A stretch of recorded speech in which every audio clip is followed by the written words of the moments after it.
ẹ káàbọ̀ sórí ìkànnì wẹ́fọ́ abọ́lé fún dáadáa fídíò tó ń ṣó lẹ́gbẹ̀ẹ́ wa ṣe máa bí ẹ̀fún yín ẹ̀wọ́ ó sú mi ò nílò nǹkan bẹ ẹni ló máa jáde tó tún pẹ́ pẹ̀lú àṣírí àwọn àṣírí tẹ́gbẹ́tẹ́gbẹ́ wá gbọ́n àṣírí àgbọ́yanu ní ẹ̀wọ́ kí ló dé tó pàtẹ́ni tó àwọn àṣírí káàkàkàkà tó le tó báyìí ẹ̀wọ́ gbogbo ẹlẹ́mọ náà fà láti jẹ̀gbádùn lẹ́kùnrẹ́rẹ́ lórí ìkànnì wa lẹ́yìn tó bá ìgbà púpọ̀ ní sẹ́ǹdà àfọ̀nkọ́ ní bá a subscribe kẹ́ like comment kẹ́ share ẹlẹ́mọ̀ ní káfọ̀ní kọ́ńtẹ́ǹtì ní ìgbàkúgbà lórí òkúta bá fi ta ẹni máa fi ṣọgbọ́n ìmọ̀ àti òye kẹ́mi sọ pé fídíò wọn alẹ́ ìta máa play òfin àtọpọlọpọ ẹ̀dẹ̀ ìta kó wá lẹ́kùnrẹ́rẹ́ fídíò náà rèé ẹ̀ka tuntun abẹ́ ń kú.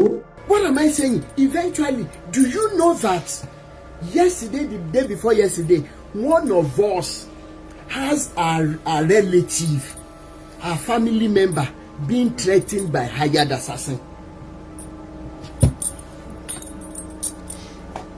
Do you know that? And I will be throwing out the number.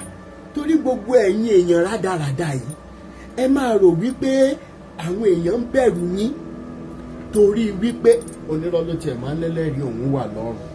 Ẹ jẹ́ kí n sáré kankankan.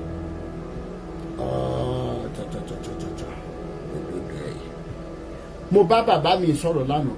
Mo ní ṣé ẹ fẹ́ jẹ́ ká expose àwọn ẹni bí nínú body of Christ yìí. Ẹ gbọ́ nǹkan tó fi dá mi lóhùn. Wọ́n ní hired assassins were sent to me, were sent to track me down in 2010. Only God saved me through Baba Oyelami. These people are heartless and have networking everywhere, and I can be easily tracked. This is a pastor sending this to me. And that is the reason we cannot expose the pastors. I know the pastors no man want to run hired assassins wọn. Nínú body of Christ náà ni. Do you know now that they have started threatening hired assassins? Ẹni yẹn dẹ̀ sọ fún relative kan lára wa wípé wọ́n ti san owó ẹ̀mí ẹ̀. Nítorí ìdí ẹ̀ nǹkan kó máa wá owó káàkiri láti fi dóòlà ẹ̀mí ẹ̀.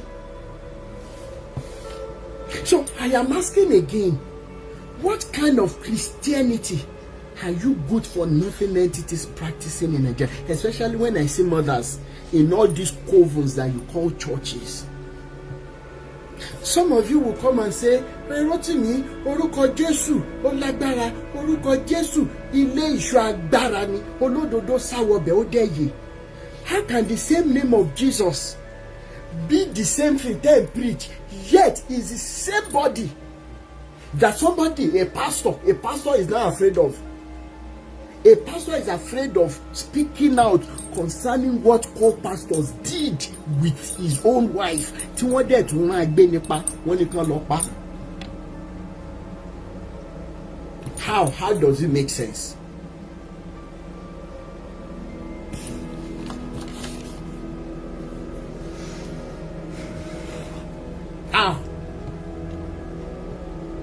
We are still on that case. As a matter of fact, ma fún wa ní nọ́mbà yẹn. Ma fún wa ní nọ́mbà tó tí wọ́n lò láti fi threaten wa. Because relative wa, ìkan lára wa, ara wa náà ni relative any Faja member is also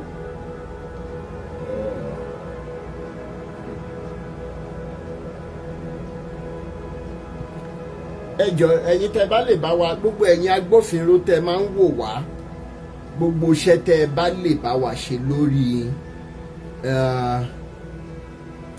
gbogbo iṣẹ́ tẹ́ bá lè bá wa ṣe lórí ẹni yìí.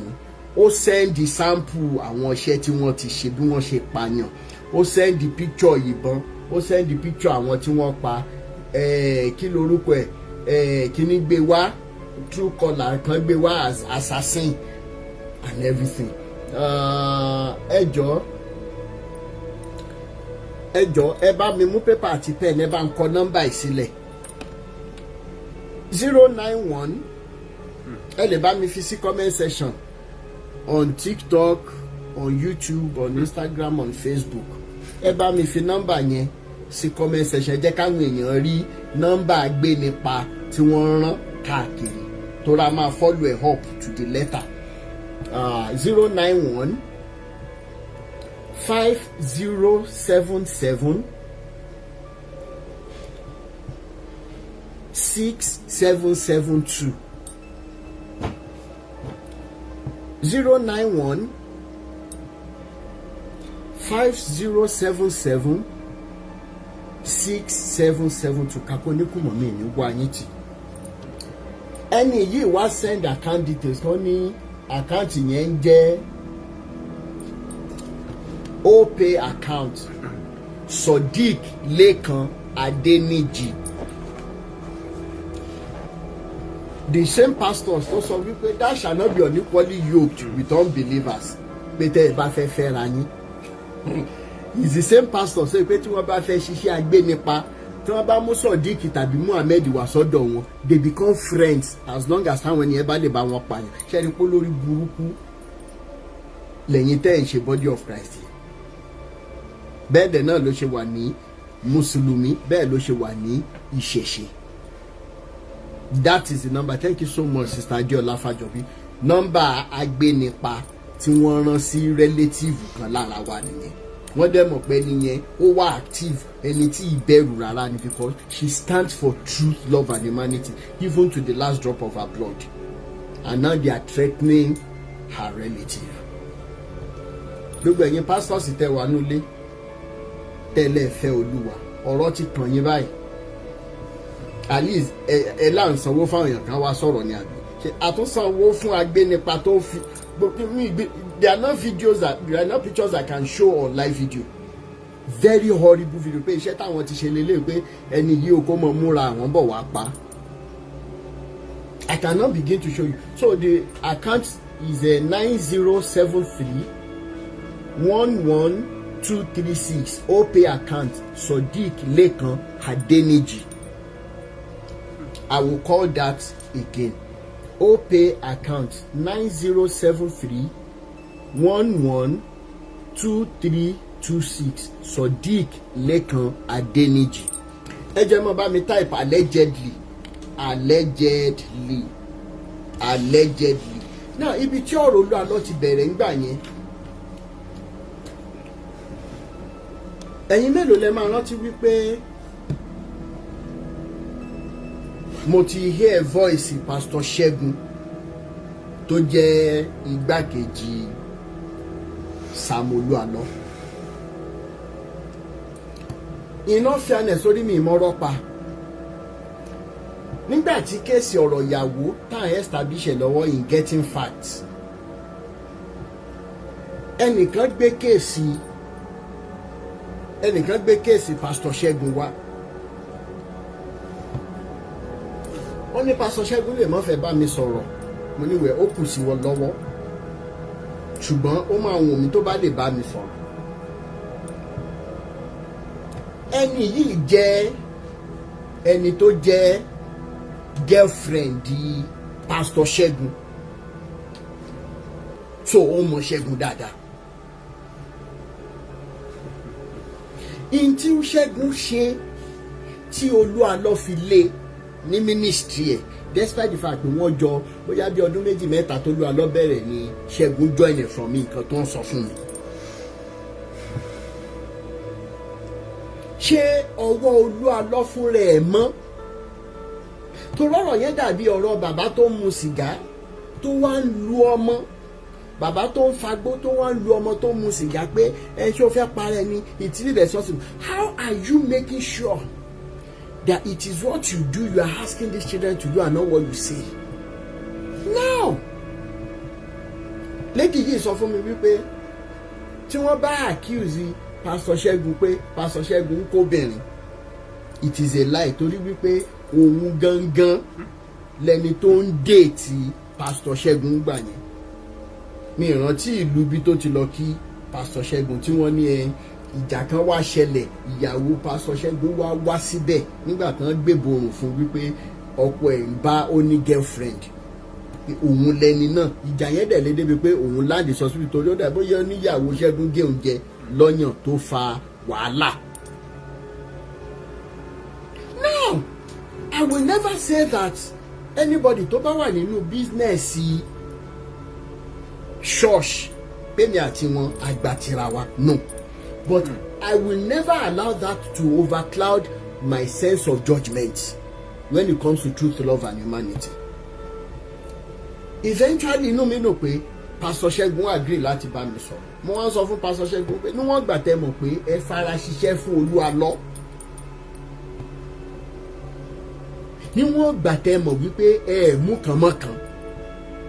Kò ní ẹ̀tọ́ láti lé yín bó ṣe lé yín yẹn láì fún yín ní gratuity yín. Tẹ́ bá rẹ́dì láti ṣiṣẹ́ èmi ò bá Olúwa lọ sọ̀rọ̀. No matter how small, so that you go and use it to establish. Torí girlfriend, ex-girlfriend, ní tó wá sọ̀rọ̀ yín fún mi, ó sọ̀rọ̀ yín fún mi ní dáadáa. Bẹ́ẹ̀ dẹ̀ ṣe ń live from hand to mouth. Iye tó bá lè fún yín, because he's a man of God. I still have all the charts so that tí wọ́n bá gbé jáde kẹ́ ẹ lè mọ̀. Yóò fún yín lówó sẹ́ẹ̀. Ló fà tẹ́mi àti Pastor Ṣẹ́gun fi sọ̀rọ̀ nígbà yìí. On one side, ọ̀rọ̀ Pastor Ṣẹ́gun lọ allegedly ọ̀rọ̀ lady kan tó ń jẹ́ Ayọ̀mídé jáde kan ló wà ní Italy allegedly. Ọ̀rọ̀ Ayọ̀mídé yìí ló wá ṣokùnfà bí ọ̀rọ̀ ṣe wá tàn dé ọ̀dọ̀ ẹni tí mo fẹ́ play voice note ẹ̀ lẹ́nu mi ní dárúkọ ẹ̀.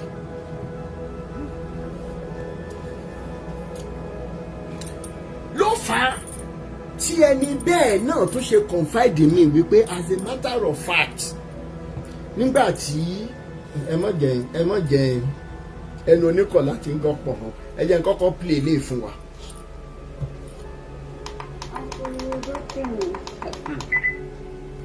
Ọlọ́run á máa ràn yín lọ́wọ́, Ọlọ́run á máa gbé yín dìde, Ọlọ́run á máa tì yín lẹ́yìn lórúkọ Jésù Kristi.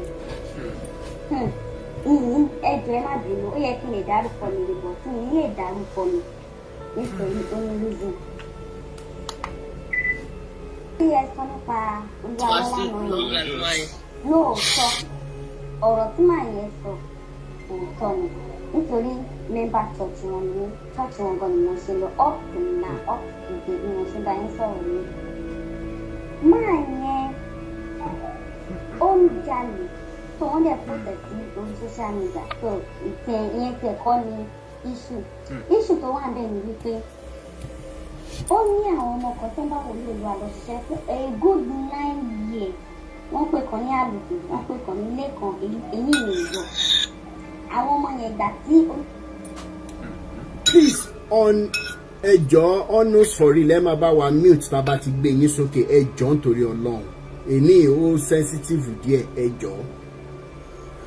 ẹjọ́ Instagram family ẹ máa bá wa like ẹ máa bá wa love ètò yìí please help me be typing allegedly YouTube family help me be typing allegedly TikTok allegedly Facebook allegedly ẹ jẹ́ kó mọ lọ bẹ́ẹ̀ ẹjọ́ nítorí Ọlọ́run mo mọ̀ di tí mo ṣe sọ bẹ́ẹ̀ allegedly torí wípé àwa ò sí bẹ́ẹ̀ àwọn tó sọ̀rọ̀ ni wọ́n mọ tí wọ́n rí tí wọ́n fi sọ bẹ́ẹ̀ ẹ má bá wa táìpù ẹ jọ YouTube family Facebook family Instagram family ẹ má bá wa táìpù ẹ allegedly ẹ jọ ẹ jẹ́ kó máa lọ bẹ́ẹ̀ ẹ jọ.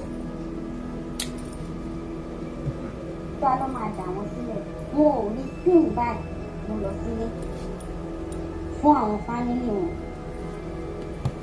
Àwọn ọlọ́ni pé kọ́ mọ̀ bá wọn ṣiṣẹ́ fún last program tá a ṣe náà ti sọ fún àwọn èèyàn gbọ́dọ̀ bá wọn ṣiṣẹ́ mọ́ àwọn ọmọ ṣiṣẹ́ fún ọdún mẹ́sàn-án wọn ò rí kankan gbà. Bọ̀bọ̀ studio tí ó kọ́mẹ̀tì ní àná ní orí tó kọ́mẹ̀tì lánàá ní TikTok ní bọ̀bọ̀ studio yẹn that's the Indian gbogbo Indian Olúalọ́ bọ̀bọ̀ studio yẹn gbogbo Indian Olúalọ́ tí ó post tó ń sọ̀rọ̀ tẹ́sí pé tí India yẹn bá fẹ́ sọ̀rọ̀ tó come out bọ̀bọ̀ yẹn ó ní cameraman Olúalọ́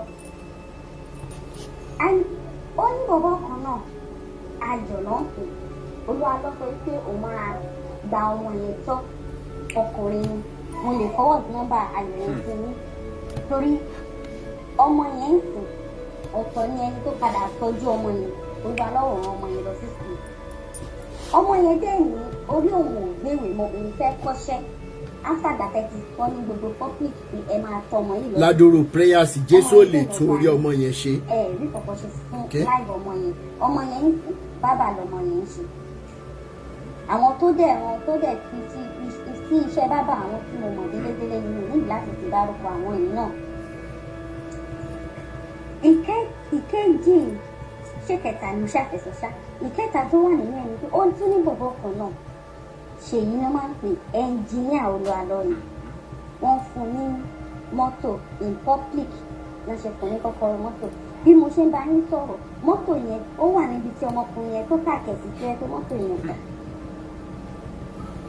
ó ní workers kan tó bá wọn ṣiṣẹ́ for a good 3 years 40,000 naira ní workers yìí ń gbà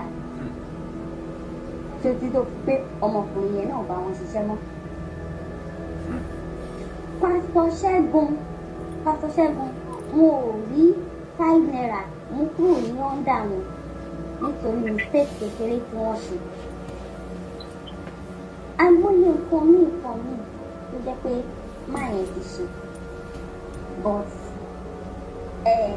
bíbélì gan sọ pé ká má ṣe ṣe ìdájọ́ ẹni àmì òróró òun pé ká fi ẹni àmì òróró òun sílẹ̀ kọ́lọ́run ṣèdájọ́ òun so àwọn nǹkan tí mo kàn lè sọ ònìyẹn ẹjọ́ fà ẹni kẹ́kẹ́ play voice note in public because if I play voice note in public everybody will notice wọ́n máa dá voice mi mọ̀ so àwọn nǹkan tí mo mọ̀ nìyẹn tí mo ní nítorí àti àwọn nǹkan míì ó ní lady kan náà tó wà lórí TikTok like ní Fọlákẹ́mi kẹ́tì pé Fọlákẹ́mi pé kó sọ̀rọ̀ tí kò sọ̀rọ̀ ṣe pé success ló padà wá sọ̀rọ̀ Fọlákẹ́mi yẹn náà church members wà ní nǹkan tó ṣe ọmọ yẹn náà kò ní lè rí èmi tí mo bá ń sọ̀rọ̀ náà nǹkan tó ṣẹlẹ̀ náà èmi náà ní lè sọ ó ní lédè kan náà tó ń bá wọn dáná Ṣọlá náà fi orúkọ rẹ̀ Ṣọlá yẹn ń sìn ó ti lé ní 50 years kò bímọ. allegedly. bí mo ṣe ń bá yín sọ̀rọ̀ tí wòlíì bá dé sí Nàìjíríà lẹ́yìn báyìí òun ló ṣì máa lọ dáná fún wọn nílé àti bẹ́ẹ̀ bẹ́ẹ̀ báyìí Ọlọ́run á ràn yín lọ́wọ́ Ọlọ́run á máa dín ní ìdá gbogbo ọkà tó bá fẹ́ ta kò ní bá yín lò gbogbo ibi tó bá náà sí ó máa tọ́ sórí àwọn àrọ́mọdọ́mọ wọn.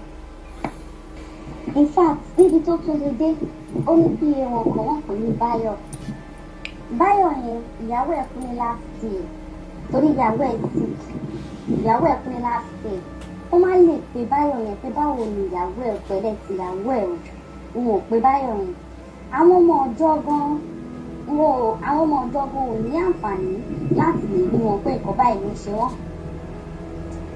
kò sí títí tí ìyàwó Báyọ̀ yẹn fi kú ìyàwó Báyọ̀ yẹn kò bímọ kò ní oyún àárọ̀ títí dalẹ́ títí ìyàwó Báyọ̀ yẹn fi kú Báyọ̀ yẹn dẹ̀ sì wọ́n títí Báyọ̀ yẹn sì wọ́n débi wípé gbogbo ìgbà míì tíyàwó ẹ̀ bá sick lọ fún ti kò ní lè ráyè láti lọ yọjú síyàwó ẹ̀ nítorí kọ́mọ̀bà àdínú kọ́mọ̀bà sọ àdéhùndọ̀gídé ẹ̀pọ́n padà lé Báyọ̀ yẹn náà ni wọ́n ní Báyọ̀ jí àwọn olówó àìmọye ilé tí wọ́n kọ́ tó jẹ́ pé Báyọ̀ yẹn ló mọ ibi tí wọ́n kọ́lé yẹn sí tó gbogbo nǹkan tí wọ́n ń ṣe Ọlọ́run nìkan lọ́ba ó máa ṣèdájọ́ olúkálùkù wọn máa sọ lórí púpìtì pé àwọn máa ṣe nǹkan báyìí àwọn máa ṣe nǹkan báyìí ní ìwà ìgbórúkọ tó dẹ̀ tó sọ yẹn n ò ní ṣe kò sí kankan orí ẹ̀ tó máa láwọn fẹ́ ṣe n ò ní ṣe nǹkan kan ẹyọ kan báyìí orí ẹ̀ n ò ní ṣe ẹ fẹ́ ṣe kánsẹ́lì fáwọn ènìyàn ẹ ní ṣe kánsẹ́lì fún wọn ẹ dẹ̀ máa sọ online ẹ máa sọ everything tí ọmọ ayọ̀ yẹn ló dùn. ẹ dúró ná nǹkan kan sọ sí mi lọ́kàn sí does it mean that the acceptance of Jesus of Jerusalem or Israel as your Lord and personal Saviour is another way to say that you don't want to be responsible? Chama jayo pata ba sosha. That when you say you accept Jesus, you now neglect your brain. You say no, you neglect your conscience. Everything that has to do with conscience and brain. Jayo pata ba so. I'm telling you. Ẹja mọ̀ gbọ́dọ̀. Ọmọ lọ́mọ bíríkì àlọ́mọ yẹn ń ṣe ẹ̀dẹ̀ ní máa gba ọmọ yẹn tọ́ ẹni máa rán ọmọ yẹn lọ sí skul. Ìdàtẹ́ rán ọmọ yẹn lọ sí skul ẹ máa fún ẹ fi ọmọ yẹn sí skul níwájú rẹ̀ àti Ọlọ́run téèyàn gbọdọ̀ pè jẹ́rìí lọ ọkọ ọmọ yẹn sí skul yẹn tó tọ́ but ọmọ yẹn tó lọ sí skul á fi ẹsẹ̀ rìn lọ láti Ògòǹgò wá sábà máa dé sàyà ẹ máa fún ní 500 naira. Kò tún ṣàwọn ló máa fún ní 500 naira o. Sẹ́kẹ́tì wọn Fẹ̀yìntọ́lá ló máa fún mi ní 500 naira tọmọ yẹn bá ní ebi ń pa òun ọmọ yẹn ṣe débi kó padà lọ ṣiṣẹ́ bíríkìlà wọ́n ṣe fídíò ọmọ yẹn wọ́n sẹ́ǹdẹ̀ sí wọn ẹ bẹ̀rẹ̀ sí ní sọ̀rọ̀ ọmọ yẹn ti lọ bá yín níbi sọ́ọ̀sìtì wípé àkọ́bá ẹbẹ̀ ẹni lé ọmọ yẹn bí ajá ọmọ yẹn sun ẹkún débi wípé security like mopo Friday ló sọ wípé kọ́mọ yẹn má sùn fún mọ pé kó forget everything. Ẹmọ yẹn kan ní tó ti ṣẹlẹ̀ ọkùnrin tì mí ẹ wò Ọlọ́run á máa ràn yín lọ́wọ́ o Ọlọ́run á máa ràn yín lọ́wọ́ o Ọlọ́run á máa gbé yín ga o Ọlọ́run á máa ràn yín lọ́wọ́ o ẹ̀yin ṣiṣẹ́ ṣe o ẹ̀yin fọmọ yín ṣiṣẹ́ ẹ̀yin fàyà yín ṣiṣẹ́ Ọlọ́run á dúró tì yín á dúró tàwa náà tá à ń sọ̀rọ̀. That is Ayọ̀ nọ́mbà WhatsApp ẹ̀ so the other one mo send sí yín sí now that Fọlákẹ́mi ó ní kankan tó ṣẹlẹ̀ between Fọlákẹ́mi and àwọn so I would like láti Fọlákẹ́mi gbogbo náà kó sọ̀rọ̀ so if you know the way that can actually change the voice pátápátá so mi máa ń jẹ́ pé voice di ìdọ̀tẹ̀ kó jọ voice ọkùnrin I don't mind even though Pastor Ṣẹ́gun that Pastor Ṣẹ́gun sir wọ́n nǹkan tí wọ́n tí ojú wọn ti rí Pastor Ṣẹ́gun kàn lọ wọ́n kàn ní kọ́ ló máa jẹ́ kéèyàn lọ lórí ètò ní ọlọ́ máa jẹ́ kéèyàn kọjá ní orí ejò tó kọjá lórí àpáta tí ò nípa bẹ́ẹ̀ gẹ́lẹ́ ni ọ̀rọ̀ Pastor Ṣẹ́gun ṣe jẹ́ ní ọ̀dọ̀ wọn. Pastor Ṣẹ́gun tún wá sí dúrọ́sìtì wọ́n dìgbé Pastor Ṣẹ́gun pé ta ló wọn níṣẹ́ because àwọn àtìyàwó wọn ní issue. Pastor Ṣẹ́gun ò rí Kini báyìí ní kúrò lọ́dọ̀ wọn and that is not only Pastor Ṣẹ́gun. Àwọn boys méjì tí wọ́n ní kí wọ́n tún lé kúrò náà àlùjọ àti ilé ìpẹ́yìn rẹ̀ yọ̀ máa make sure pé mo get nọ́mbà àwọn yẹn náà máa sẹ̀lẹ̀ fún àwọn yẹn náà ò rí Kini báyìí ló kúrò lọ́dọ̀ wọn ilẹ̀ tó ń fún àwọn fáwọn pípùn yẹn wípé wọn tó bá ṣe gbó check program wọn níbi ṣe máa wo ilé yẹn máa forward sí ní ẹ máa ní pé wọ́n àná fáwọn fún wọn nílẹ̀ wọn kan tó wà ní Ìdó ní church ọ̀sán ní church ní ìdó pé ilẹ̀ wọn tó wà ń bẹ níwájú church fáwọn fún àwọn pípùn yẹn wọn ò fún wọn ní ilẹ̀ kankan àwọn ọmọ yẹn ò tí ì gba ìwé ìyẹn báyìí sọ́wọ́ di bí mo ṣe sọ̀rọ̀ yìí bọ̀bọ̀ ṣèyí yẹn náà tí mo ní pé wọ́n gbé mọ́tò ẹ̀ wà ní church níbi tó ń pàkíyèsí bọ̀bọ̀ yẹn ò rí mọ́tò so all these things if you know ẹjọ́ ìrọ̀ náà ẹjọ́ torí wọ́n ní tí Ọlọ́run bá ń ṣọ́yàn kéèyàn náà máa ṣọ́ rẹ̀ mò ń ṣọ́ ara mi mo dẹ̀ ń ṣọ́ láìpẹ́ mi ẹjọ́ tó bá mọ̀ pé there is a way you can do it tí voice mi ò tiẹ̀ ní hàn rárá jẹ́ pé wọn ò tiẹ̀ níbi trace lórúkọ mi àtọ̀ so you can do it that but tí wọ́n ti wọ́n mọ̀ pé you be calling me and this I will not pick you online yo. Uncle Rotimi. Ẹ jẹ́ ká wá bọ́ sí agbami ètò àti ìbẹ̀rẹ̀ o ẹ jọ allegedly yẹn ẹ jẹ́ kó máa lọ all star preamble ni eléyìí tẹ́ ti gbọ́ yìí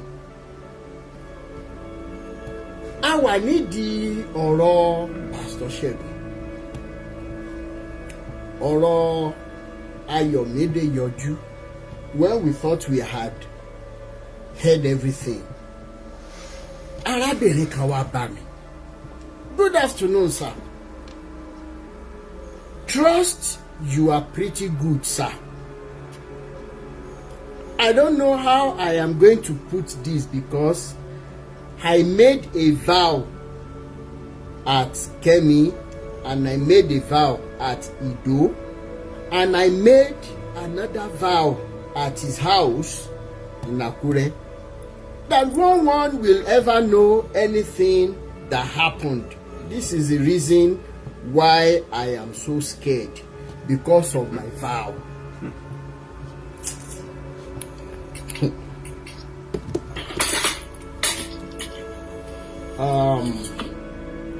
Torí wípé mo jẹ́jẹ́, but ẹ jẹ́ n sáré play nǹkan kan tí mo sọ fún ẹni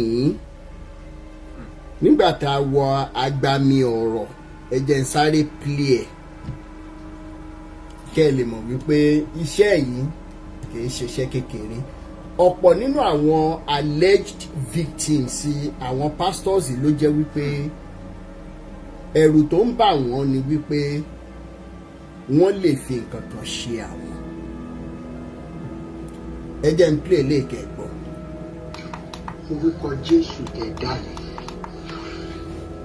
fún gbogbo àwọn tó ṣì gbàgbọ́. À ń sọ̀rọ̀ lọ, wọ́n wá dárúkọ Jésù. Nígbà náà gba tẹ́ ẹ bá ti gbàgbọ́ nínú orúkọ Jésù tó jẹ́ pé torí pé ní pé kẹ́ ẹ ṣèlérí fóun, òun ni ẹ̀rù ṣe ń bà yín pé torí ẹ ṣèlérí wípé ń tájọ́ ń pò pọ̀ yìí o, ń tájọ́ ń rò pọ̀ yìí o, alẹ́ jẹ́ etí kejì àbí etí kẹta ò ní gbọ́. Kódà mo wá fẹ́ sọ̀bà torí gbogbo àwọn nǹkan tí mò ń rí lórí social media báyìí, ṣùgbọ́n bí mo fẹ́ sọ̀rọ̀ tó náà, ẹ dẹ̀ mọ̀ wípé mo máa ń sọ nǹkan kan, ẹ̀yin èèyàn mọ̀ wípé lánàá ẹnìkan give testimony pé òun sọ nǹkan kan ní 4 months ago, 4 months ago. Godfather dìde wọn ni wo lọ́ọ́ fọkàn balẹ̀, nǹkan kò ní ṣe, ìyá yẹn ló máa kú dànù. Wọ́n ṣe testimony pé ìyá ti kú. Ẹ̀yin mélòó lẹ ti gbọ́ rí lẹ́nu mi tí mo sọ wípé ṣé rí gbogbo ẹ̀yin tẹ́ ní nǹkan kan ṣe pẹ̀lú àwọn pásítọ̀ yìí. In a natural way, Elédùmarè ó mọ̀ gbé òkúta sí yín lọ́kàn. Débi kó dìgbà tẹ́ bá tó pọ̀ èyí tó wà ní àyà yín kẹ́ ẹ tó nísìnyí. Ẹ̀yin mélòó lẹ ti rántí? Ṣé ẹ rántí pé mo máa ń sọ dáadáa? Ṣé ẹ rántí? Ó ti ń ṣẹlẹ̀ báyìí. Ó ti ń ṣẹlẹ̀. So, àwa sọ̀rọ̀ yẹn débi kan ẹ̀rù wa ń ba arábìnrin. Rotimi ẹ sọ pé nǹkan kò ní ṣe mú ní ẹ̀yin olófa response tí mo fẹ́ play fún ike tó wá play voice note ẹni yìí. Orúkọ Jésù ẹ̀dá ni fún gbogbo àwọn tó ṣì gbàgbọ́. Ó ń ṣiṣẹ́ agbára. Ẹmọrin tán máa ń kọ pé oníṣègùn làwa ní Léso tabaya. Jésù àbánidáró. Rekuso tabaya. Ọ̀rọ̀ rẹ̀ múni lára dá. Regabuso tabaya. Àgbọ̀ òun ti Jésù.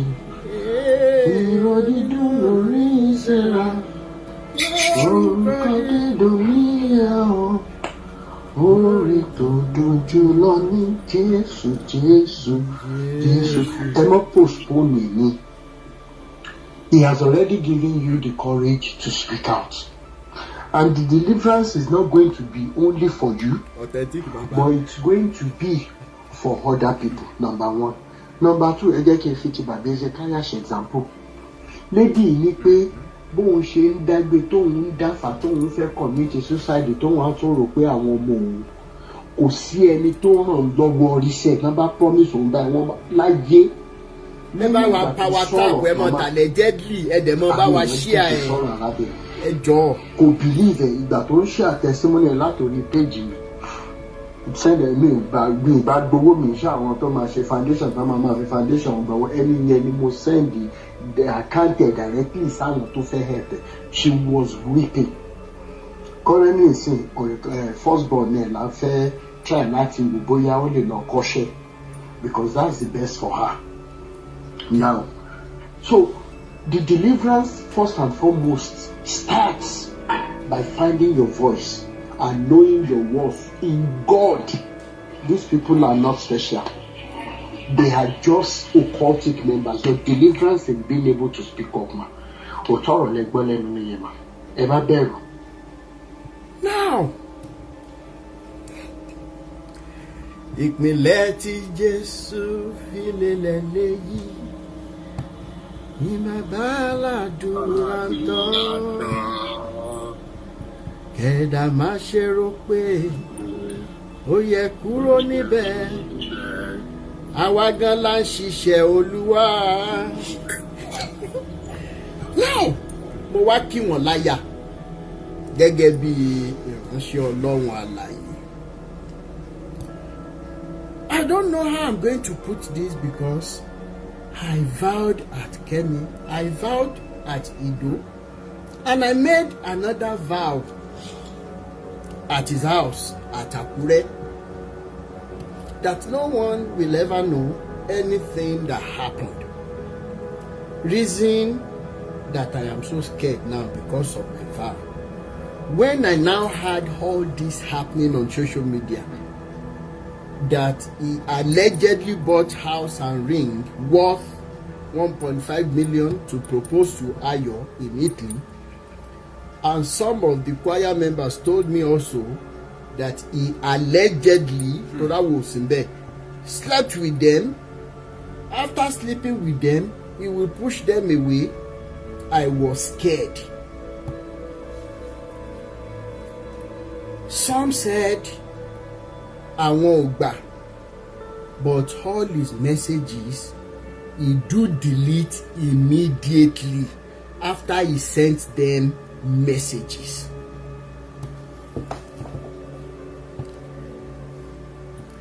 He will send, allegedly he will send them message, he will delete. Only kan lára àwọn alleged victims yẹn the same thing lẹ́nu yẹn sọ fún mi pé báwo ni ìbá ṣe dòtó ká lóun screenshot àwọn chat ni Mr. Rotimi.